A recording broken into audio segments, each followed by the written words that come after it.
Nah, Al-Quran menggambarkan tentang orang-orang yang dihantui oleh ketakutan berhadapan dengan Nabi dan bala tentaranya itu menggambarkan ayat yang secara ontologis itu bermakna sebaliknya.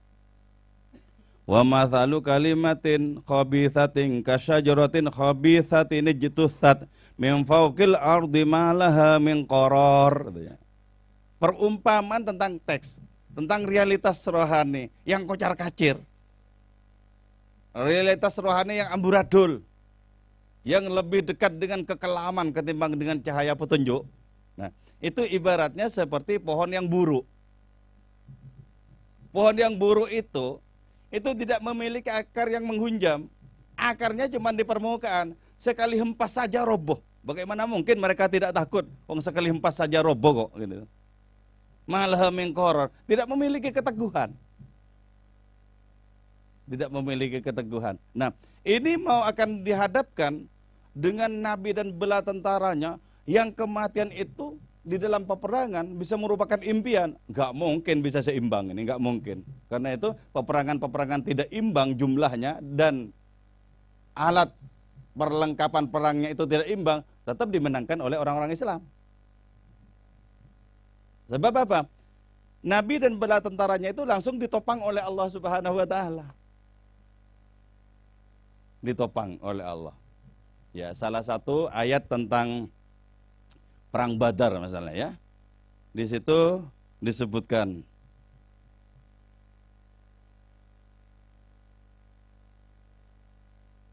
bagaimana ayatnya? Bi badri wa antum azillah ya. Jadi Allah Ta'ala itu menolong kalian di perang Badar itu, padahal kalian dalam kondisi yang sangat lemah. Azillah. Sangat lemah. Karena yang lemah itu bersandarnya kepada Allah Ta'ala, maka memiliki kekukuhan oleh yang disandari itu oleh Allah Ta'ala. Sementara pihak musuh, karena bersandarnya kepada ego mereka untuk melestarikan kekelaman, maka mereka menjadi goyah. Walaqad nasarakumullah bibadri wa antum azillah. Jadi, Ibn Arabi memberikan tafsir cukup bagus, cemerlang. Kata-kata bibadrin itu tidak saja menunjuk kepada sebuah tempat yang lebih dekat ke Madinah dibandingkan ke Mekah, tidak saja menunjuk kepada sebuah tempat di mana peperangan itu berlangsung. Kalau makna harfiahnya walaqad nasarakumullah bibadrin, Allah Ta'ala telah menolong kalian di Badar, nama sebuah tempat. Nah, Ibn Arabi kemudian menarik kata-kata Badar kepada makna yang lain.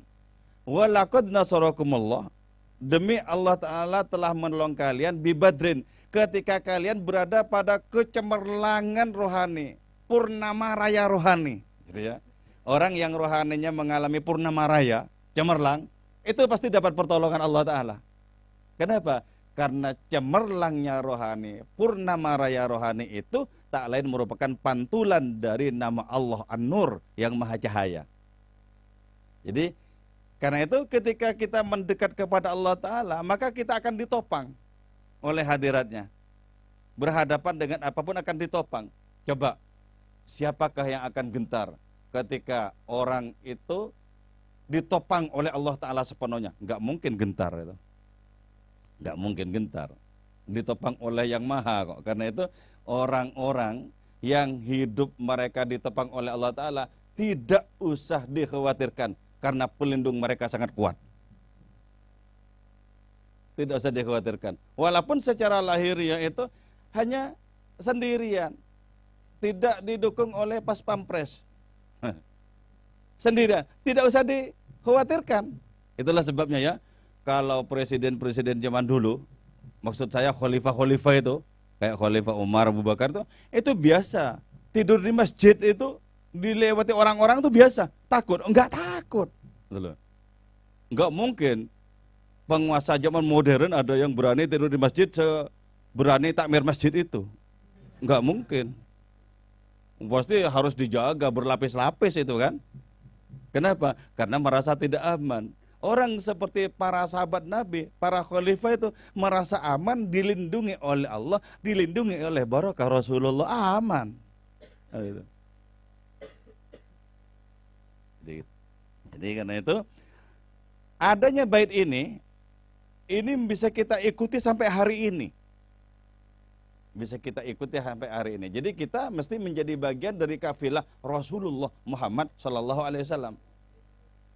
Dan itu peluangnya masih terbuka lebar untuk diri kita.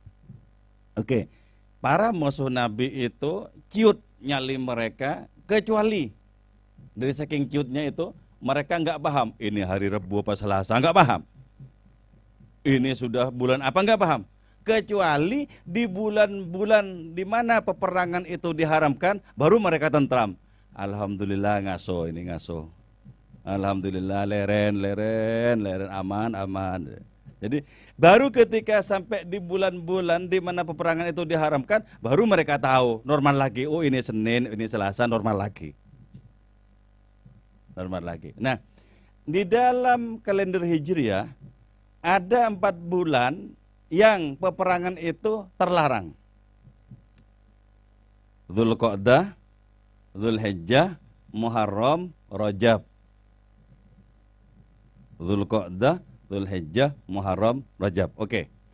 Dzulqa'dah ini di zaman jahiliyah sesungguhnya bernama bulan Ronnah, ya. Ini nama-nama bulan kalender Hijriah itu dirubah semua. Nama-nama bulan itu di masa Nabi dirubah semua.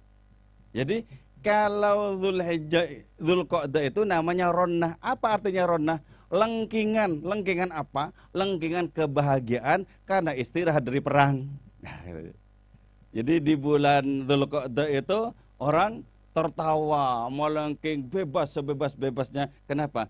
Karena bebas dari adanya bayang-bayang peperangan yang mengerikan. Namanya Ronnah. Oke. Terus Dzulhijjah, ya, itu nama bulan ini di zaman jahiliyah itu adalah Barok. Barok itu artinya berbaring.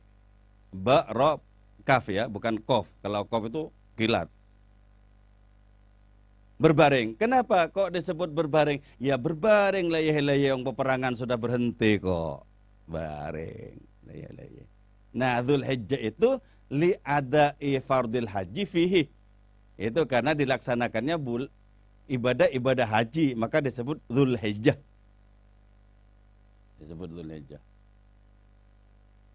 Oke, sekarang Rajab, ya. Rajab itu di zaman jahiliyah itu bermakna al-asom, tuli. Kenapa? Li'annahu la yusma'u fihi shautus silah. Karena tidak terdengar lagi adanya suara-suara senjata bertabrakan. Karena tuli jadi. Diganti oleh para sahabat Nabi di masa Islam itu dengan Rajab. Rajab itu artinya apa? Penghormatan atau keagungan.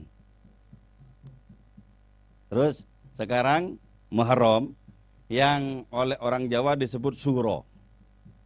Suro itu dari Asyura, yaitu hari ke-10 di bulan Muharram. Asyura. Nah, di zaman jahiliyah bulan Muharram itu disebut Al-Mu'tamin. Li'annahum ya'taminu minal ghazwi. Karena mereka itu merasa aman dari peperangan.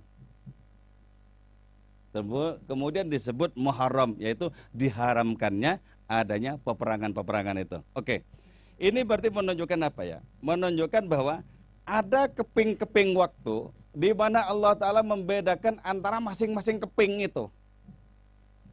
Makanya di dalam tasawuf itu ada waktu-waktu mulia, sebagaimana juga ada tempat-tempat mulia, ada bilangan-bilangan mulia. Jadi, untuk apa sebenarnya sih Allah Ta'ala menciptakan adanya hierarki, tingkat-tingkat berkaitan dengan tempat, berkaitan dengan waktu, juga berkaitan dengan bilangan. Ada apa sebenarnya?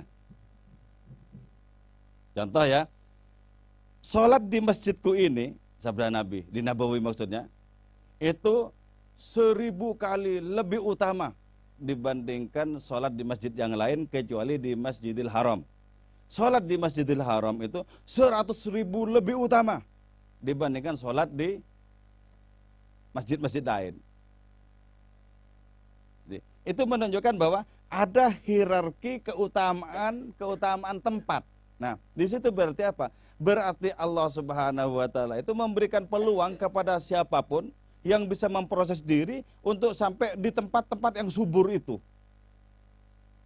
Tapi tempat-tempat yang subur secara rohani seperti itu juga bergantung kepada suburnya rohani orang yang datang ke tempat itu.